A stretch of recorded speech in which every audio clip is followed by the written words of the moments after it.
but right now, I don't think any of us have that information. And the length of the time of these loans just adds to the admin, and it's just a bigger hole.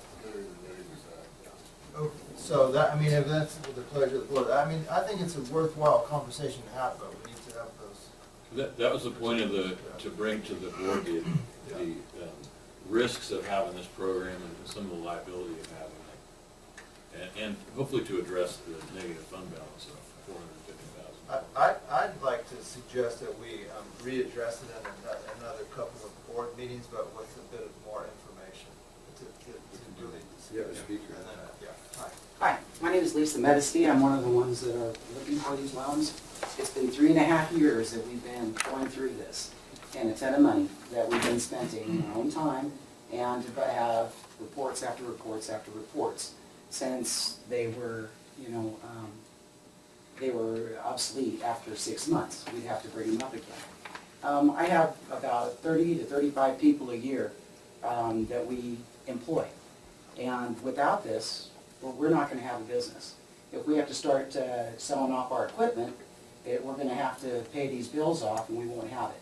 So these 35 people that we have basically working for us are going to lose their jobs. We've been doing business in Lassen County for 50 years.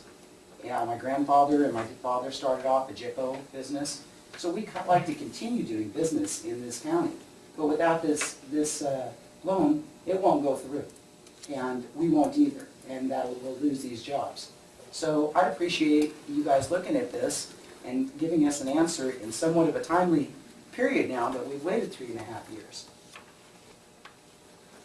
Thank you, Lisa.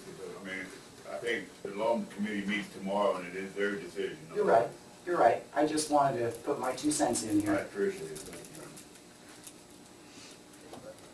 you. I mean, personally, I think the program could, I don't know, it seems to me from the people that are here, I mean, that it could really be a vital thing, and I think we need to have that information. I mean, if we're on the hook for all these loans, if it's actually happened, otherwise it's pretty much hypothetical. I mean, yeah, anything could happen, but has it been happening? If the answer is no, then we need to know, so. And everybody keeps going back to the pig farm, which was a total disaster. I mean, it never existed basically, but that goes back, what, to the 70s? No, 90s? 95, 4 or 5. Yeah, well, I'd like to, we need to wrap this up and move on, so what's the pleasure? It's longer than that. Burned into the bill. Is it the pleasure of the board that we look at this with a bit more Right. information? Right. And assess the risks and the rewards? Okay, thank you, thanks. All right, let's move on to, we have at 11 o'clock. Item, where is it at, Richard? We're at 11 o'clock. We do have some other stuff. Yeah, item E3, that's Supervisor Alval. Thank you, Mr. Chairman. I brought this, it was on last week's agenda, and I gave some discussion and findings, and made a motion. And so I will defer to county council to see if you listen to the recording. Should we just rather have you reread it again, my statements from last week? I did listen to the meeting last week, and it seemed like it was Supervisor Pyle who wanted to withhold comment until county council revised. We have in that sales agreement a referee clause that is validated by the California Code of Civil Procedures. If the parties can't agree on who the referee is, then we go to the presiding judge. Each party can nominate 3 names. It's a procedural event that both parties signed and agreed to in the sales agreement. Other than that, I didn't see really any legal questions in the discussion that y'all had last week that I listened to. But I'll answer any other questions. So It is available. the motion was tabled, so we need to make the motion again, or just? Well, table it? is there any other comments from the board? Yeah. I think the cat's kind of out of the bag on this. And to me, and I'm not an attorney, attorney, but suppose we invoke this referee clause and we win, then what happens? Are we involved in a whole bunch of lawsuits? You know, I can't say what each party's gonna do. The referee will make a ruling, and we agreed that that ruling is binding. So for somebody to rule, to file a lawsuit against a binding referee clause that both parties agree to, regardless of who is filing it, they're gonna have to overcome the fact that they agreed to that, and that it would be binding. About all the agreements or, decisions that they made since, We have to address each one. each one would have to be addressed Right. individually. And the referee might make that determination. It's not, I mean, obviously, we haven't used this in this county. I can't find anybody who's seen a referee clause utilized in recent memory here. So it is an uncommon thing, but it is allowed, and it was in the contract, and both parties signed to it. I'd like to give the public opportunity to weigh in, and then we'll bring it back for further discussion and possible action. Ms. Spencer? I have a copy of the section, but even though Mr. Albaugh has been told to do this, what is the issue? To invoke a referee, there has to be an issue, and I don't know that you have identified an issue to engage two parties in what I would consider an arbitration. What is the issue? I think before the board goes forward with this silly thing, and it is silly, what is the issue? That you're gonna stir all this up? Thank you. Anyone else that would like to comment? Do you have your hand up, or just, did you have something to say? Me? Yeah. No, Oh, sorry, no. I thought you had the tape right. No. Oh, sorry about that, okay, thanks. Did all this, I'm sorry. Oh, all right, yeah. Okay, we'll bring it back, to the board. I got a few things to say, but, yeah, I'm of the opinion that,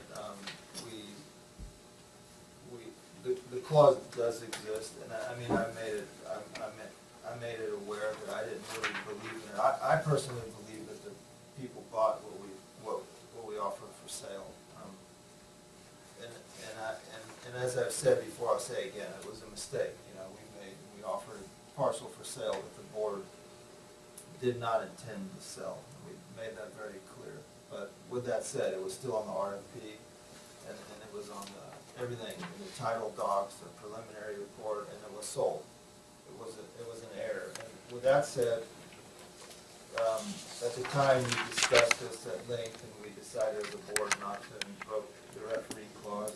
Since then, we've had some favorable, dealings with the new owners, and we are very concerned about the safety, if you will, or the ongoing capabilities for the area with the one-stop, and those have been addressed, and they're going along. It's not a long-term solution probably, but at least it's a short-term solution, it's a fair and equitable one. I'm of the opinion that if we did this, it endangers the one-stop use, puts us in a bind there, but I don't know, I just think I'm of the opinion that we need to move forward and move on to bigger and better things, but I know we all differ, and I respect that, but that's where I stand on it. And I would agree with Larry. I mean, the referee clause, the legal clause in there to be used, I mean, if you see fit. It's all behind us, and to move ahead, I think, I don't see what good it would do the county. I really don't see the pros and cons of and it could be opening a can of worms that might belong to you. These things can just skyrocket into a lot, and I think how things should be handled is you should have a group of people sit at a table from both sides and make a decision, and that we've done. We have done that. And that's how I went from, figured on the first rent, 20,000 a month, and now I pay $1 a month. So, I mean, I think the issue has been handled, it's been handled properly by people from both sides, you know, passionate about, so, you know, I maybe we should put it behind us and move ahead for the benefit of the county. Well, in defense, I'll agree to a certain extent on some of this stuff. The referee clause was put in there so if we had an issue, but it was such an emotionally charged issue at the time. People let their emotions get in the way instead of practicality and common sense. And that's why, we wanted to make sure that the people down in Hurlong that utilized that building was taken care of. We got a lease agreement in place, et cetera, because we was threatening to have the doors locked and chained up if we didn't do certain things as we went along. So, until we got something in place to have those constituents taken care of, there was no need to really push this at the time to endanger those people who use the services down there and the staff down there. And that's why I waited until the contract was signed before I brought this referee clause. We have to get the building 170 back. That's what the working of the referee clause would be, to get the building 170 back to the county cost. I still stand by that stance on the issue, because it's just silly to me that we have these tools here. It's like having a hammer and you're going with a rock and nail trying to build a house. I mean, we got tools, let's use them. And it was unfortunate at the time that emotions got in the way of common sense and practicality. Mr. Chapman? I would just like to comment if I could. When the issue came before the board last fall, I supported the position of not invoking or utilizing the referee clause. And to me, I think we have to look at what the value is to the public interest. Irrespective of the mistakes that were made throughout the process. And obviously, the mistake, could be corrected by utilizing the referee clause. And I know there has been testimony at the podium, they keep talking about the mistake. There's never been anything in writing on paper that indicated this property was to be withheld from any disposal part. And I would recommend everybody to go back and look at the resolution the board adopted in April of 2012, which basically ordered the disposal of the property. And the 170 building was reserved from that disposal, along with the theater building, which was to go to the high school and to the school district, and the cell tower, which the county was going to retain because there was no other need to dispose of it. It was an income source to offset some of the funds that had been expended. Obviously, the staff did not, accurately and adequately fulfill the expectations of that resolution adopted by the board. And so, obviously, the referee clause could do that. But I think we have to reconcile what took place in relationship to the intent in which the county received the properties from the Army. It was never the intent of the county to be the long-term possessor of any of those properties that were disposed of by the Army through the BRAC process. They don't want to deal with the minutia of interests and groups and so forth, and I can understand why. Some of the things that we've had to deal with, that's the reason why they don't want to deal with it. And they look to either the cities or counties that are adjacent to their facilities that are being dismantled to take that responsibility on. We had staff that, irrespective of that position by the board, decided that they were property managers and they were going to wheel and deal and generate all kinds of activity, and I guess it would be the feather in their cap. But the reality is the county never wanted that building, and the reality is the county should not entertain keeping that building. So even if the referee clause was entered and we were successful with the referee, whoever it was appointed by the court or by mutual consent, then the end result is we don't want the building. And those that prescribe all these great values, and I know you put a value on it in your presentation last week. I don't think that property is worth any of that. The cost of bringing the property up to code to meet the needs for public purposes would be exorbitant, far outweighs whatever supposed market value was there. And I think what we need to do is use our energy to try to develop resources, our own resources in-house in terms of providing facilities and to meet the needs of our program. I mean, in the interim, obviously, the current owner of the property, has made an arrangement with the county, and it was accepted by the board, and I'm willing to accept that.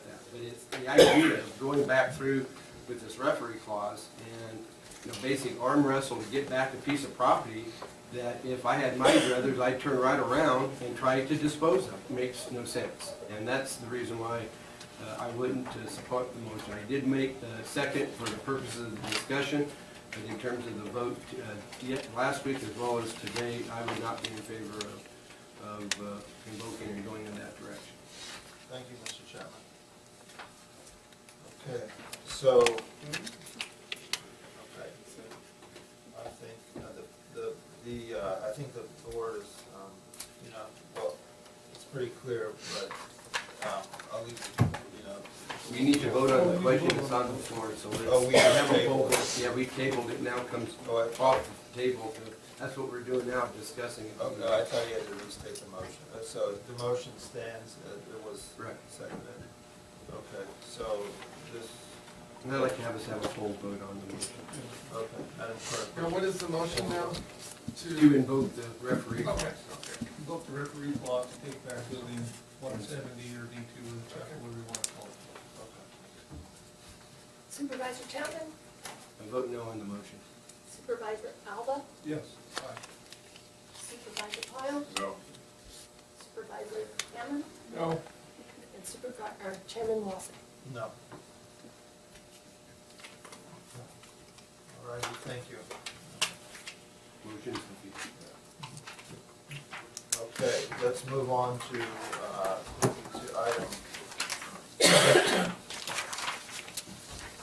item H4. That's the capital improvement plan. There was nothing in the packet on it, but I just had a comment that we agreed this was gonna be an afternoon, like a kind of a bi-monthly. It was either gonna be. We discussed monthly or the bi-monthly or. twice a month being the first and third Tuesday of the month is what the direction was, Okay. to have it on there. We didn't have time or materials to put on for this agenda, but I wanted the item to be on there Okay. for discussion. Okay. And then when we're gonna have materials with a significant discussion, and we're gonna put it on for the 1:30 or whatever. Yeah, and we could have it a standing time if that's what the board chooses. I think it needs, we've all expressed acknowledge the fact that we need to move forward with it, so maybe the first meeting of the month. But I think it needs to be kept in front of us, we can continue. I think every other meeting, I think if we just had it as a standing item for the first meeting of the month, would be a good time to do it. Each month, just one. And then in the afternoon. And if based on that discussion, there's a need to schedule a follow-up prior to the next month, we can always put something on for the second or third meeting. Yeah. We'll set that at 1:30 standing item. Okay. Thank you. Is there any public comment on that item? So anyhow, it was just a direction to staff, so we'll move on. We'll move on then. Let's take up I-1, the letter from the assessor. Okay, this was just put in your packet. The board had, when the board approved relocating district attorney staff and treasurer tax collector's staff in the courthouse, members of the board wanted to be assured that the employees in the basement of the courthouse were not objecting to that, and that basically they had the first right to get out of the basement Well, if they so if chose. I could add to that, Mr. Chairman, I think really the history, and I was the one that asked that this waiver be publicly filed and so forth, because going back, to the 90s at least, if not even before, when the courts came out of the basement of the courthouse and took space and the shuffling started taking around, the grand juries at that time, we even had our safety people from like Trindell and others that did risk assessment, and they highly recommended that we not utilize the basement of the courthouse for office and operation. It's fine for storage, it's fine for, the utilities and those things, but to have, and the one office that it has been separated by the two floors is the assessor. They have part of their staff upstairs and part of their staff downstairs. So it has been in my opinion, a long-standing policy. I guess that's why you have to stick around long enough, because as people change and people forget, but as part of our capital improvement program is that as a priority, the first department that had a right to access any space, especially if it was space being vacated, as we knew the courts were going to be ultimately vacating, to have access to any space somewhere in the building would be the assessor's staff. And obviously, in the course of the discussions the departments had last summer and fall, in terms of implementing, taking advantage of the fact that we have over 10,000 square feet that opened up in the complex because of the courts leaving the courthouse square, that the assessor's office should have been the first one to be accommodated. And so I didn't want, 2 years from now, 5 years from now, 20 years from now, whatever it may be, somebody coming up and saying, hey, wait a minute, we've got this problem, that problem, health issues, whatever it may be, driven by the fact that we have people working in an environment that is supposedly not conducive to everybody's best interest. Plus you have public that goes down in those steps into the basement area. You want to limit public access to and from that, and that's was part of it as well. And I just couldn't believe that the assessor's office wasn't being accommodated. So, and then the assessor come back and said, well, my people that are working down there want to stay down there. And I said, okay, fine. If they want to waive their rights, they can do that. But I want to make sure that's in writing so that we don't have claims come at us in future years because we were not sensitive to or take notice of that.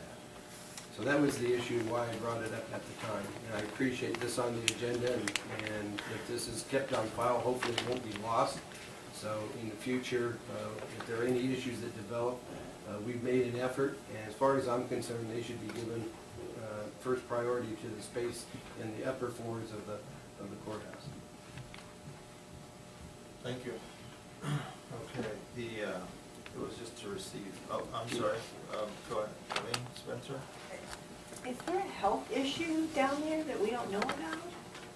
I mean, There's a potential health issue, and the fact that we have asbestos in the courthouse because of the old insulation for the pipes and stuff is been a concern. And the risk managers, way back when, I'm talking early on, are concerned. As long as you don't disturb the insulation around the pipes and stuff, you're okay. But in terms of having people down in that environment, you always have that long-term potential risk. And that was the concern that was raised. And I don't think it should be minimized or just kind of shuffled off to the side. And that's the reason why I had the issue with concern. It's been long-standing. I want to clear on the record that the waiver is, I really want to stay down there, or the waiver is if any future health issues come up. What is it? If I could respond, I don't think what we have from the assessor's office constitutes any sort of enforceable waiver. County council may want to weigh in on that. The building, I've been informed, has been tested in the past for mold and perhaps asbestos, and not found to be a risk. It's something that we could obviously readdress, but if we were aware of health concerns in the bottom of the basement, the people wouldn't be there to begin with. Well, is the waiver just because you're asking them, I like it down here? The letter that we got from the assessor's staff is simply evidencing that they looked at the space that became available that the district attorney would like to occupy, and that they would prefer to stay downstairs at this time. That's what the letter says. So it's a space thing, not a health. Correct. Its accessibility and its potential health hazards is identified in reports over the years, and maybe not recently. They do ongoing testing, I'm sure, because Trindell is our risk management folks. They check everything out. They look for everything from environmental health all the way down to trip falls and things of those type of nature. And their recommendation way back when was that we don't recommend you have people working in the basement. And as soon as you have an opportunity to relocate people into other space that becomes available, this should be given like the #1 priority. And that's why now that we have an opportunity to relocate people in the space that's there, I'm saying, why are we not fulfilling that? Because the recommendation of our risk management folks, for a variety of reasons, okay, was to bring those people out of the basement, and that's what they're saying, that they would just as soon, I guess, let the other departments use the space that's available rather than them moving themselves out. And I don't want them coming back saying later, saying, hey, wait a minute, you know, one of their colleagues comes down the stairs, trips and falls and has an injury accident, and everybody will be up in arms and they'll say, why didn't they get moved out of the basement when they had an opportunity to? I just want to make sure it's on record that they were given first right and they decided to defer to others. But now you clouded the answer up again. Is the waiver they signed a health waiver or an individual, I want to stay here waiver? I mean, is it both? If I get sick, I'm okay with staying down here? I mean, does anybody have a copy of this waiver? I'm not aware of any waivers signed by anyone. Well, what We is have a the- letter from the assessor's office saying that from the assessor, this memo here, it's in our packet, is saying that the assessor's staff, the assessor's department declined to take advantage of moving out of the basement Okay. because they would prefer to stay in the basement. So it's a department or elected official's decision to stay where he is. So the use of waiver isn't really appropriate? I don't think the term waiver is appropriate. Okay, thank you. Okay, great, I think we discussed this enough, we're gonna move on, we're gonna recess and reconvene at 1 o'clock. Thank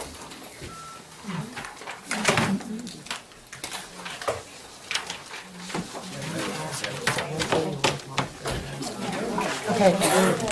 Excuse me, is it 1:30 or 1 o'clock? It says on my agenda. We have a 1:30 time certain, but Okay. we're gonna reconvene at 1 o'clock. Okay, thank you.